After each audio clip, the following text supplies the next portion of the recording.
பிரியமானவர்களே, அப்போஸ்தலனாகிய யாக்கோபு எழுதின பொதுவான நிருபத்தில் முதல் அதிகாரத்தில் 13வது வசனம் இப்படியாய் சொல்லுகிறது. சோதிக்கப்படுகிற எவனும் நான் தேவனால் சோதிக்கப்படுகிறேன் என்று சொல்லாதிருப்பானாக. தேவன் பொல்லாங்கினால் சோதிக்கப்படுகிறவரும் அல்ல, ஒருவனையும் அவர் சோதிக்கிறவரும் அல்ல. பிரியமானவர்களே, சோதனையை குறித்து கடந்த நாளுக்கு முந்தின நாளில் நாம் பார்த்தோம். அப்போது சோதனையை சகிக்கிற மனுஷன் பாக்கியவான், அவன் உத்தமன் என்று விளங்கின பின்பு கர்த்தர் தம்மிடத்தில் அன்பு கூறுகளுக்கு வாக்குத்தத்தம் பண்ணின ஜீவ கிரீடத்தை பெறுவான் என்று பார்த்தோம். அப்போது சோதனையை குறித்து பார்த்து கொண்டு வருகிற பொழுது இந்த 13ஆம் வசனம் இப்படியே சொல்கிறது. சோதிக்கப்படுகிற எவனும் நான் தேவனால் சோதிக்கப்படுகிறேன் என்று சொல்லாதிருப்பானாக. தேவனை பொல்லாங்கா இருக்கிற பிசாசு சோதிக்கவும் முடியாது.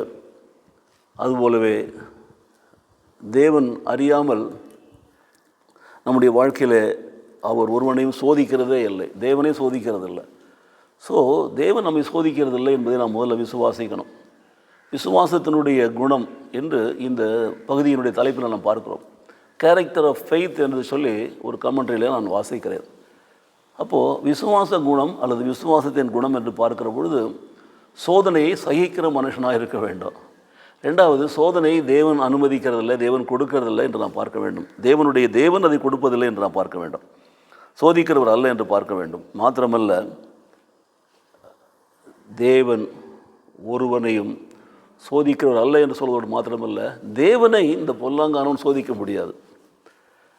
இப்போது மத்திய சுவிசேஷத்தில் லூக்கா சுவிசேஷத்தில் வாசிக்கிறோமே, இயேசு கிறிஸ்து சோதனையை சோதிக்கிறவன் வந்தான்னு சொல்லி பார்க்கிறோம் என்று சொன்னால் அது பரிசுத்த ஆவியானவருடைய அனுமதி இல்லை. அதுபோலவே தேவனுடைய அனுமதியை பார்க்கிற பொழுது பார்த்திங்கன்னா நடக்கலாம். ஆனால் தேவன் சோதிக்கிறவர் அல்ல. அவனவன் தன் சுய இச்சையினால் இழுக்கப்பட்டு சிக்குண்டு சோதிக்கப்படுகிறான் என்று சொல்லப்பட்டிருக்கிறது. சுய இச்சை சோதனைக்குரிய காரணம்.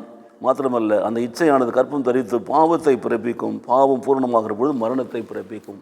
பாவம் செய்கிற ஆன்மா சாகும். இதுதான் நாம் உணர்ந்து கொள்ள வேண்டும். ஆகவே நம்முடைய இச்சைகளை கட்டுப்பாட்டுக்குள்ளே கொண்டு வர வேண்டும். நம்முடைய இச்சைகளை கட்டுப்பாட்டுக்குள்ளே கொண்டு வர முடியல என்று சொன்னால் நமக்கு சோதனை வரும். அந்த சோதனை நாமே வருவித்து கொள்வது தான்.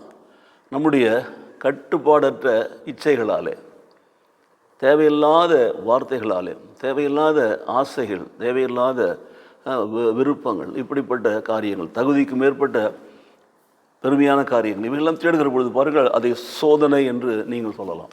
அதுதான் உங்களுக்கு சோதனை. ஸோ சோதிக்கப்படுகிற எந்த ஒரு மனுஷனும் தேவன் சோதிக்கிறார் என்று சொல்லாமல் தன்னுடைய இச்சைகளை கட்டுப்பாட்டுக்குள்ளே கொண்டு வர வேண்டும் என்பது தான் இந்த நாளிலே கர்த்தர்க்கம் கற்றுக் கொடுக்குற காரியம்.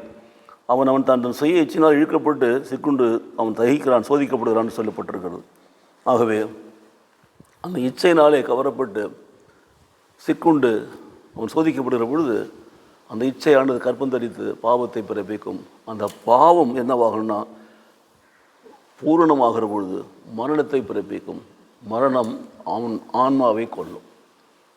பாவம் செய்கிற ஆன்மா சாகும். தேவனுக்கும் அவனுக்கும் உறவு இல்லாமல் போயிடும். இன்றைக்கு நம்முடைய வாழ்க்கையில் தேவனை விட்டு நாம் பிரிந்து வாழ்கிறோம் என்று சொன்னால் நாம் இஷ்டப்படி சுய புத்தியில் நாம் சார்ந்து வாழ்கிறோம்.